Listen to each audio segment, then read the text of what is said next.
আসসালামু আলাইকুম বন্ধুরা, কেমন আছেন সবাই? আপনারা যারা নতুন কবুতর পুষতেছেন অবশ্যই আপনারা সবসময় খেয়াল রাখবেন যে কবুতরের খোপের ভিতরে যেন সূর্যের আলো আসে। যদি সূর্যের আলো কবুতরের খোপের ভিতরে আসে, এই ক্ষেত্রে কবুতরগুলো সুস্থ থাকার চান্স অনেক বেড়ে যায়, কারণ রোগ জীবাণু কম আসে।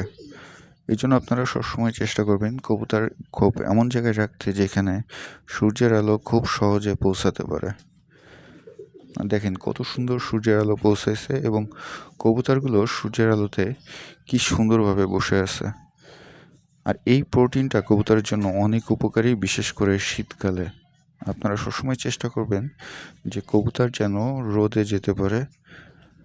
আর যদি আপনারা আটকায় পোষেন তাহলে খাঁচাটা যেন এমন জায়গায় থাকে যেখানে সূর্যের আলো খুব সহজে পৌঁছাতে পারে। ধন্যবাদ সবাইকে। ভিডিওটি ভালো লাগলে চ্যানেলটি সাবস্ক্রাইব করে সাথে থাকবেন।